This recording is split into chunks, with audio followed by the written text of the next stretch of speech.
자, 우리 에베소서 4장 말씀 함께 보도록 하겠습니다. 사랑하는 여러분, 교회에 관한 서신 에베소서를 살펴보고 있습니다. 왜 웃으세요? 우리가 지난 매 수요일마다 에베소서 말씀을 살펴보고 있습니다. 1장부터 3절까지 쭉 달려왔어요. 1장에서 우리는 교회의 근원에 대해서 배웠습니다.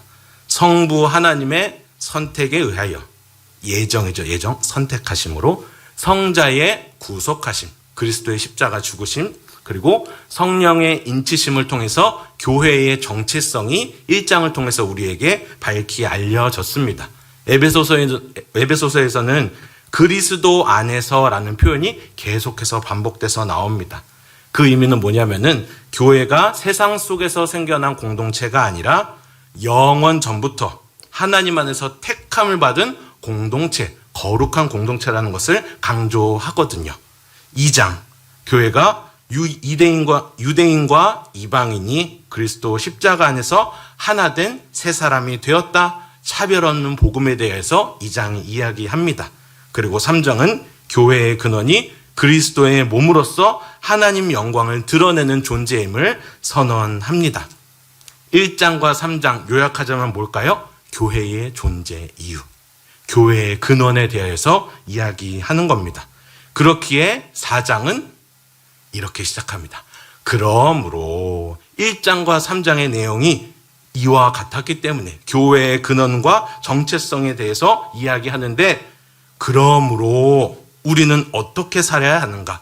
교회의 실천과 삶에 대하여서 이야기하는 해요. 적용적 부분을 다루는 것이죠. 교회가 어떤 존재인지를 알았다면, 이제는 1장과 3장의 내용을 알았다면 4장부터는 우리는 위와 같이 살아가야 합니다 라고 이야기하면서 그러므로 라는 것으로 4장을 시작합니다. 정리합니다. 교회의 존재가 1장과 3장에 있었다면 교회의 행위가 4장부터 6장까지 마지막 장까지 있는 것을 기억하시기를 바랍니다. 교회의 하나님과 머리 대신 그리스도를 중심으로, 또 오늘 본문 안에 있는 은사들의 다양성 속에서 교회가 어떻게 한 몸이 되는지를 말하는 것을 보도록 하겠습니다. 그러므로 주 안에서 갇힌 내가 너희를 권하노니 너희가 부르심을 받은 일에 합당하게 행하여. 이제 은혜를 받은 자이고 근원 가운데에 너희가 공동체로 섰으니 그 은혜를 받은 자답게 살아라 라고 이야기하는 것이죠. 너희가 주님이 근원이 되어주시는 교회라는 공동체로 부르심을 받았으니 그에 합당하게 살아야 한다. 그 이야기는 주님께 매여있는 내가 너희들에게 권면한다라고 쉽게 풀 수 있습니다. 은혜가 삶을 낳는다라는 그 복음적 원리를 바울이 강조하고 있는 것입니다. 그 문장 들어보셨죠? 우리 받은 은혜대로 이 은혜를 흘려보내어 우리가 축복의 통로가 됩시다 하는 이야기 많이 하시잖아요. 바울은 이제 교회의 교리가, 우리가 배운 진리의 말씀이 어떻게 드러나고 삶으로 드러나야 하는지를 이야기하고 있는 것입니다. 설교 제목처럼 교회의 머리 되신 그리스도, 그분의 다스림 아래서 부르심에 합당한 삶을 살아야 한다고 권면하고 있습니다. 바울은 주 안에서 갇힌 자라고 이야기하잖아요. 갇힌 자는 좀 부정적인 느낌이 듭니다. 단어 자체가요. 어딘가 자유가 없을 것 같고 억압받을 것 같은 그러한 문장이지만 주 안에서라는 전제가 있습니다. 주님께 갇힌 것은 해가 없습니다. 유익만 있을 뿐이에요. 내가 다른 생각을 하려다가도 주님께 갇혀있기 때문에 주님의 생각을 할 수밖에 없습니다. 곧 교회는, 교회된 우리는요, 주님께 갇힌 공동체라는 겁니다. 그리고 그러한 공동체는 어떻게 하래요? 부르심에 받은 일에 합당하게 행하라고 나와 있습니다. 우리의 삶이 합당하게 행한다라는 그 의미는 우리의 삶이 그리스도의 십자가의 놀라운 가치만큼이나 구속의 큰 은혜 가운데 우리가 걸맞게 살아야 한다는 것을 강조하는 것이죠. 왜요? 주님이 우리를 위하여서 십자가에서 돌아가셨기 때문에. 더 나아가서 얘기할게요. 죽어야 하는, 이미 죄로 죽은 우리의 상태가 참 하나님이요 참 사람이신 예수 그리스도의 은총으로 말미암아 영생을 얻었습니다. 믿으십니까? 아멘. 선물이라고도 이야기하고 공짜로 얻은 은혜요라고 이야기하지만 결국엔 뭡니까? 이따가도 이야기하겠지만 가장 높은 곳에 계신 그분께서 가장 낮은 곳에 임하신 측량할 수 없는 은혜가 우리에게, 교회된 우리에게 부어졌습니다. 사람 앞에도 겸손할 수 없었던 나의 상태가 보이지 않는 그분께 납작 엎드리게 되었습니다.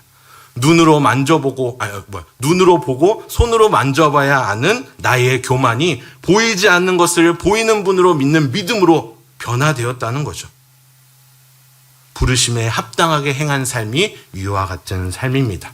2절 계속해서 볼게요. 모든 겸손과 온유, 오래 참음, 사랑 가운데서 서로 용납하고. 이렇게 이해할 수 있겠습니다. 교회의 연합을 유지케 하는 것들입니다.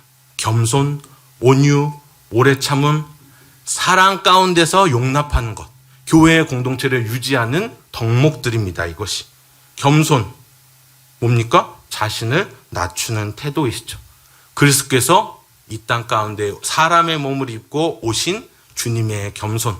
빌립보서 2장에서도 나오잖아요. 너희 안에 이 마음을 품으라. 그리스도 예수의 마음이니.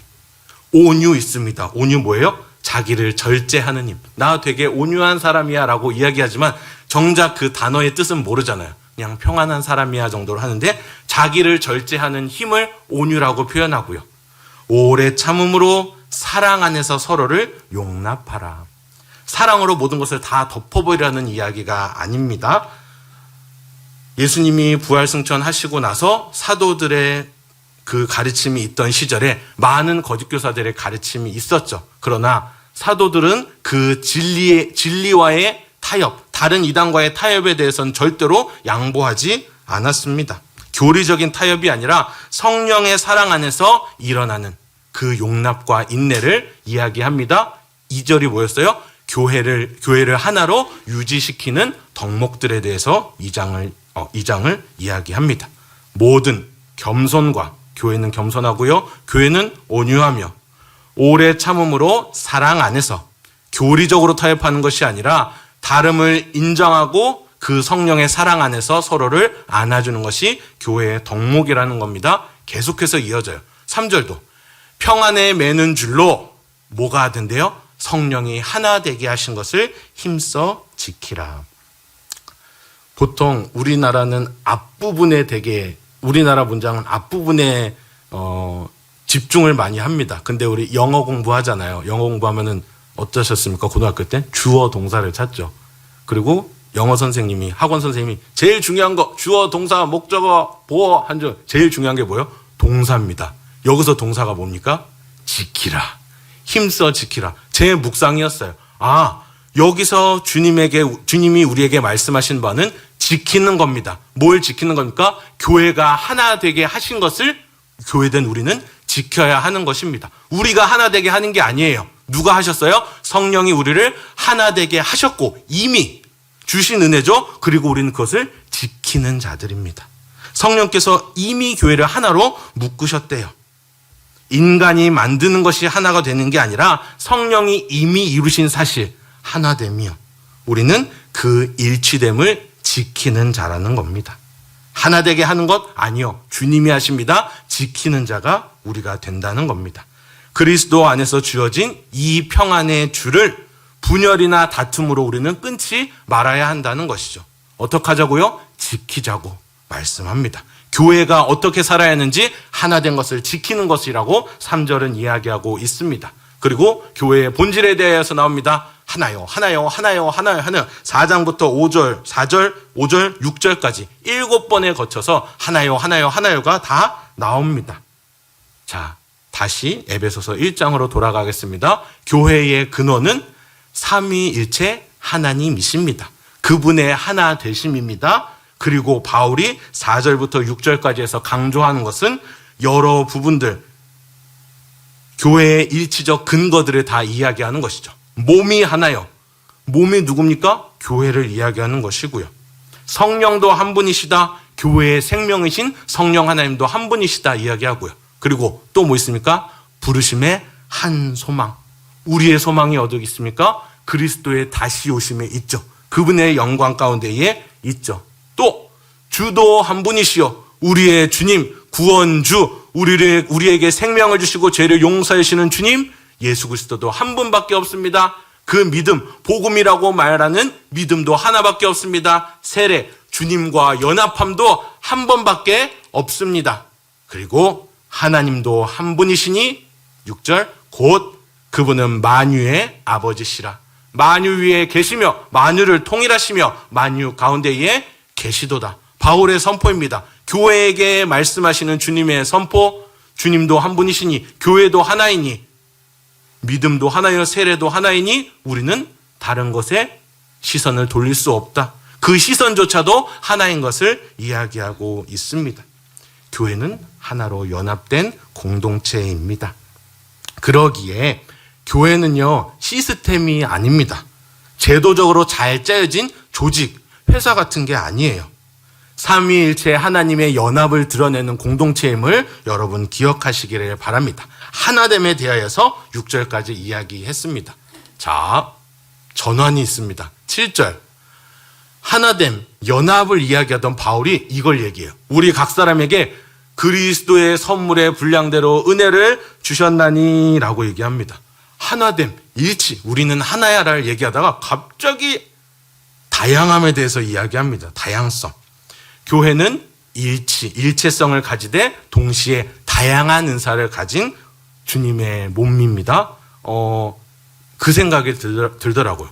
왜 뭐 하나 얘기하다가 다른 거 얘기해? 유치부에서 설교할 때 그 부분이 있었어요. 하나님께서 이 세상을 창조하실 때에 여섯째 날 사람을 만드시면서 하나님의 형상대로 만드셨는데 애들의 표정이 다 헷갈립니다. 와, 하나님의 형상대로 만들었는데 내 옆에 있는 사람이랑 다 다르게 생겼잖아. 하나님이 우리에게 주신 다양성입니다.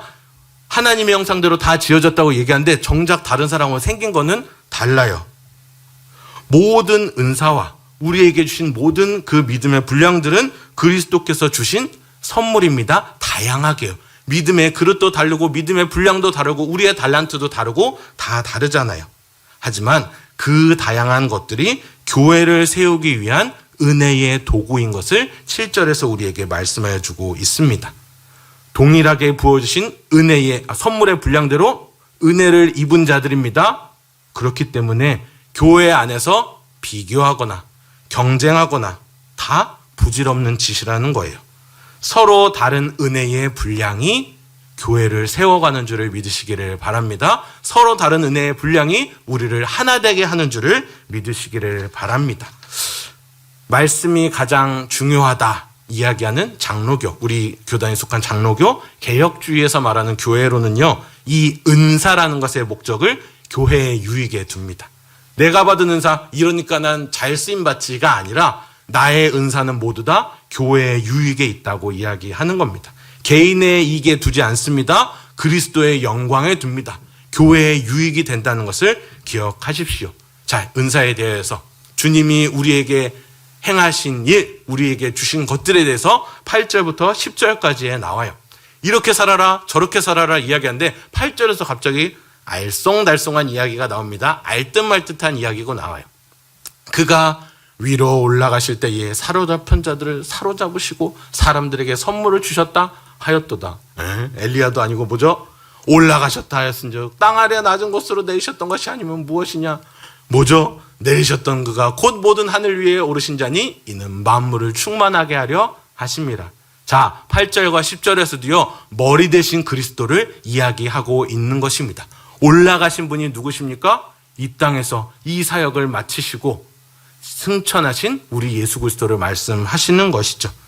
그분이 승천을 통하여서 높아지심, 영광을 얻으셨다라는 표현이 이곳에 들어가 있어요. 이거 8절과 10절은 시편 68편을 인용한 구절인데요. 자, 여기서 주님의 올라가심, 낮아지셔서 끝없이 낮아지셔서 돌아가셨다 슬프다가 아니라 내려오신 그분께서 다시 올라가심으로 영광 가운데에 계셨다. 그분이 우리의 교회의 머리가 되시며 우리에게 필요한 모든 것을 공급하신다는 구절이 이곳 가운데 있는 것입니다. 교회의 모든 은사와 그 능력들은요, 주님의 승귀, 올라가심과 또 낮아지심 가운데에서 온 열매입니다. 주님이 아니고서는 교회가 세워질 수 없습니다. 주님이 아니고서는 몸된 교회도 없고요. 머리 대신 그분도 없는 거예요.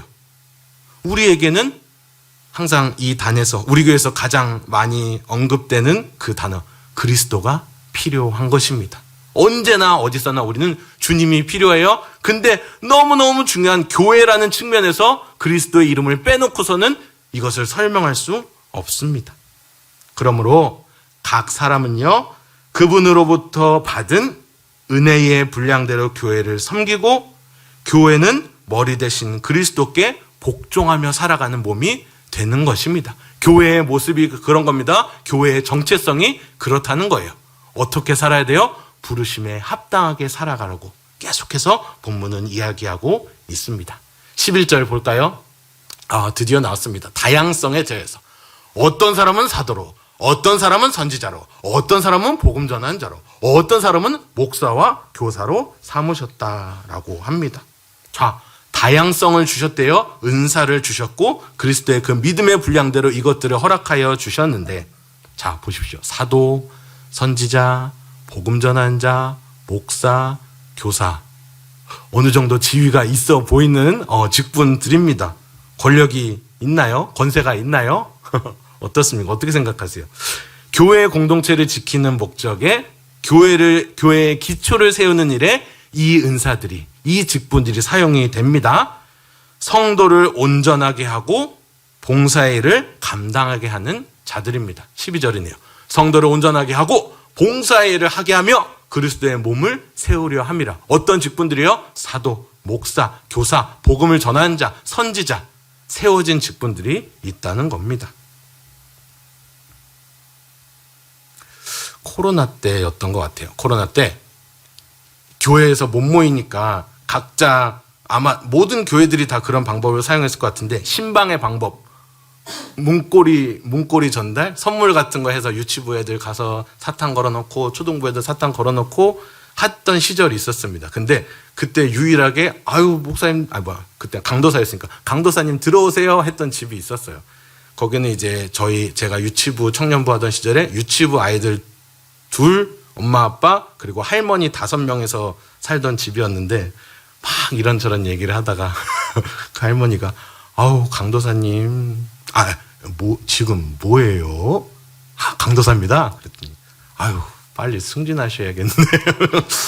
하신 거예요. 그래서 이거 보면서 그 생각이 들었어요. 여러분, 승진? 목사님으로 승진하는 건가? 여러분, 승진하면은 교회의 머리가 되나요? 아니죠. 성도를 온전하게 하는 사명이 더 커지는 겁니다. 그 사명감이 더 커지는 거고, 봉사에 하는 일하는 가운데에서 더 내 마음이 더 커지는 것이고, 그리스도의 몸을 세우려 함에 열심을 쏟는 것입니다. 더 경건해져야 하는 자리입니다. 목사뿐만 아니라 교회의 모든 직분들이 그렇습니다. 주님이 직분자들을 세우신 것은 결국에 12절 마지막 절 뭡니까? 이 모든 것들은 그리스도의 몸을 세우려 함이라. 은사들을 고르게 나눠주신 이유들은 그리스도의 몸, 교회를 온전히 세우려 함이라 우리에게 말씀하고 있습니다. 13절을 볼게요. 우리가 이제는 다 하나님의 아들을 믿는 것과 아는 일에 하나가 되어 교회됨을 이루자. 그리스도의 장성한 분량이 충만한 데까지 이르자라고 이야기하는데, 제일 중요한 게 뭡니까? 교회에서 하나님의 아들을 믿는 것, 아는 것, 더해서 배우는 것. 그렇게 하면 어떻게 된대요? 그리스도의 장성한 분량이 우리의 삶 가운데, 믿음 가운데에 충만해진다고 이야기하고 있습니다. 그렇다고 해서 우리가 잘못 생각하지 말아야 할 것은 그러면은 말씀 많이 읽고 지식을 채우면 되겠네. 지식의 축적이 교회의 목적이 아닙니다. 인격적으로 주님을 아는 것을 말하는 거예요. 인격적으로 주님을 만나는 것, 곧 그리스도와의 연합을 이야기하는 것이죠. 교회된 우리가 어떻게 살아야 할 것인가? 네, 주님을 인격적으로 알아가야 합니다. 말씀 가운데에 서야 합니다. 자꾸 막 생각이 나요. 저희 아이가 기독교 학교를 다니고 있어요. 기독교 학교를 다니는데 지금 2학년 학년으로 다니고 있는데, 믿지 않는 믿지 않는 가정의 아이들도 보낼 수가 있습니다. 선교적 차원인 것 같아요. 그래서 제가 참여 수업을 들어갔어요. 근데 거기서 제가 어떤 아이가 교회에 다니고 어떤 아이가 교회에 다니지 않는 걸 알고 있거든요. 근데 교회에 다니지 않는 아이가 계속 손을 막 들면서 얘기해요. 나도 히스기야 알아요 하면서 계속 손을 듭니다. 그 작년 1년 동안 자기가 배웠었던 그 성경 교육 시간에 배웠던 그 인물들이 나오니까 막 이랬던 것 같습니다. 근데 처음에는 되게 울컥했거든요. 저 아이가 이제 주님의 사랑을 알고 변화되겠구나. 저 엄마도 이제 교회 나올 수 있겠구나. 이 생각이 들었는데 딱 쉬는 시간에 그 집이 안 보겠죠? 걔가 애들을 엄청나게 괴롭히는 걸 봤어요.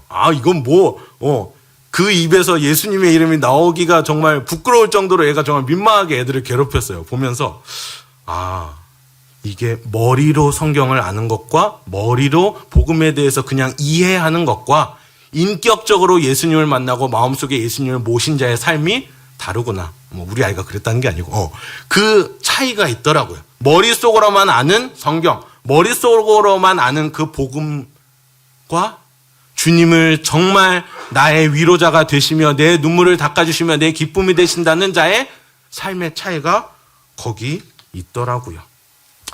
사랑하는 여러분, 교회는요 어떤 프로그램이나 조직의 완전함을 통해서 성장하지 않습니다. 그리스도를 아는 지식이 깊어질수록 참된 교회의 성숙이 이루어집니다. 어떻게요? 말씀을 통해서. 말씀 가운데 나타난 하나님의 은혜를 보고 말씀 가운데 나타난 하나님의 어마어마하신 은혜를 우리가 봄으로써 교회의 성숙이, 내가 성숙해져 가고 내 공동체가 성숙해져 가고 우리 교회가 성숙해져 가는 것을 보는 겁니다. 그저께 새벽 기도 때 말씀 위에 선다라는 정의를 제가 내린 적이 있어요. 말씀 위에 선다, 말씀 위에 선다. 되게 은혜로운 말인데 되게 추상적이에요, 여러분. 말씀 위에 난 말씀 위에 서서 갈 거야. 그래서 말씀을 안 보는데 어떻게 말씀 위에 서지? 자, 그 마음은요 이렇게 돌려보면 되더라고요. 예수님이라면 내가 지금 처한 상황에서 어떻게 하셨을까?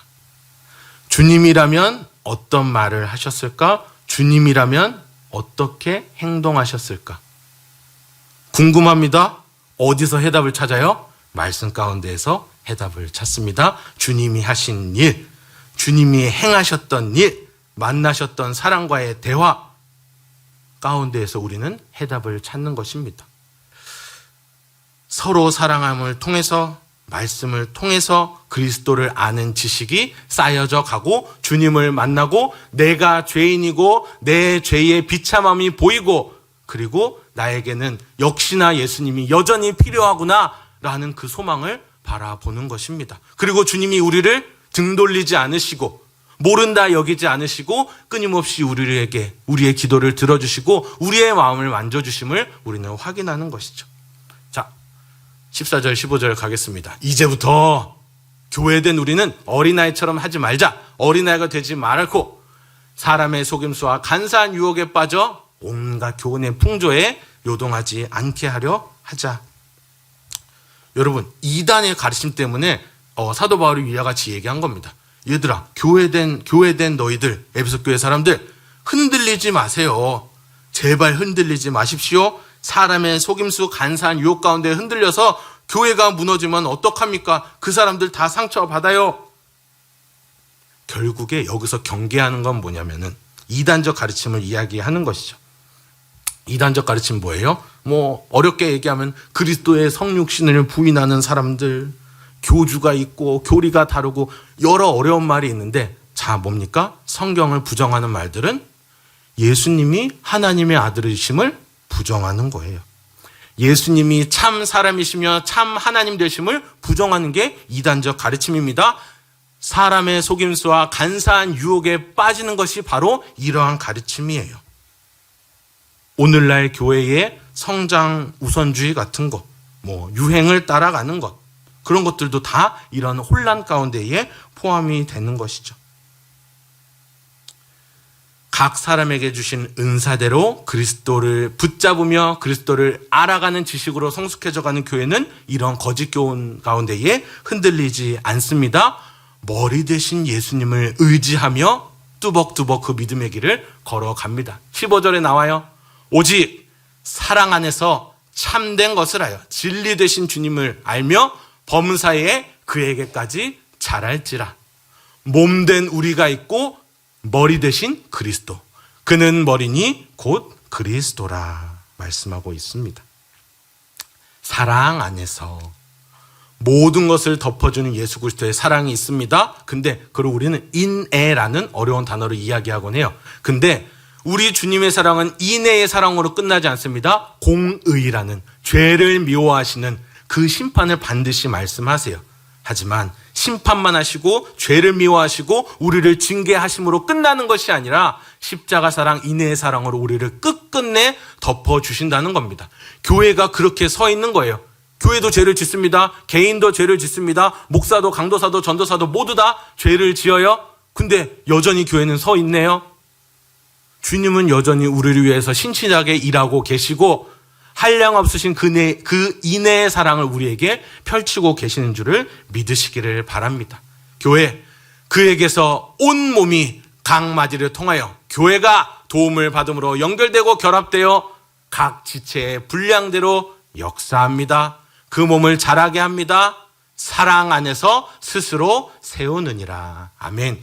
교회의 하나님을 지킵니다. 그리고 세워가는데 사랑 안에서 스스로 세워져 갑니다. 왜요? 머리가 우리가 아니라 그리스도 예수님이시기 때문입니다. 도움을 받음도 그리스도로부터, 연결되고 결합됨도 그리스도로부터, 역사하시며 세워가시는 분도 주님이십니다. 모든 교회의 성장과 성숙이 예수님으로부터 나옵니다. 각 지체가 은사대로 그 역할을 할 때 몸은 자라납니다. 교회가 자라나고 성숙해져 간다는 것이죠. 그리스도로부터, 그리스도를 통해서, 그리스도를 향하여, 그리스도 안에서 이 교회가 세워져 가심을 믿으시기를 바랍니다. 아멘. 사랑하는 성도 여러분, 교회의 머리는 목사가 아닙니다. 중직자가 아닙니다. 사람이 아니라 바로 우리 예수 그리스도가 되십니다. 그분 안에서 우리가 하나 되심을 허락받았습니다. 우리는 그것을 지키는 자들이에요. 교회의 성숙은 많이 안다고 해서 성숙한 게 아니라, 누가 열심히 한다고 해서 성숙해진다는 것이 아니라, 형제이며 자매가 얼마나 그리스도께 붙어 있는가에 달려 있습니다. 주님께 붙어 있으면요, 딴 데 붙어 있을 수 없습니다. 우리가 서로 말할 때, 우리의 말로, 입으로 말할 때 그리스도의 진리로 말할 수 있고요. 사랑할 때에 그리스도의 마음으로 사랑하고요. 섬길 때 그리스도의 손과 발로 섬긴다면 그 교회는 머리 대신 그리스도께로 자라가는 교회입니다. 스스로 세워져가는 참된 교회입니다. 사랑하는 이음교회 성도 여러분, 우리 이런 교회를 세워가기를 원합니다. 연약할지라도 주님이 우리의 머리가 되어주신대요. 유일한 위로가 되어주신대요. 영광의 왕으로서 이 교회를 통치하시고 나의 삶을 통치하시고 이 나라와 민족과 세계 열방을 통치하여 주실 것이라고 우리에게 말씀을 주셨습니다. 그 확신 가운데에서 우리는요, 성숙해져 갈 수 있는 것입니다. 아까 말씀드렸던 것처럼 말씀 위에 서서 살아갈 수 있는 것입니다. 머리 대신 그리스도를 붙잡을 수 있는 것입니다. 사랑하는 여러분, 2025년 10월, 11월까지 왔어요. 또 내년 계획을 세워가며 우리는 그와 같은 믿음의 분량대로, 주신 은사대로 내년에도 이 교회를 묵묵히 세워가는 저와 여러분 되시기를 주님의 이름으로 축복합니다. 아멘. 찬양할 겁니다. 주님이 우리의 왕 되시며 영광의 왕 되시며 평화의 왕 되시며 그리스도 주님이 우리의 모든 것 되시며 머리 되신다는 고백입니다. 당신은 영광의 왕, 함께 찬양하며 나아가겠습니다.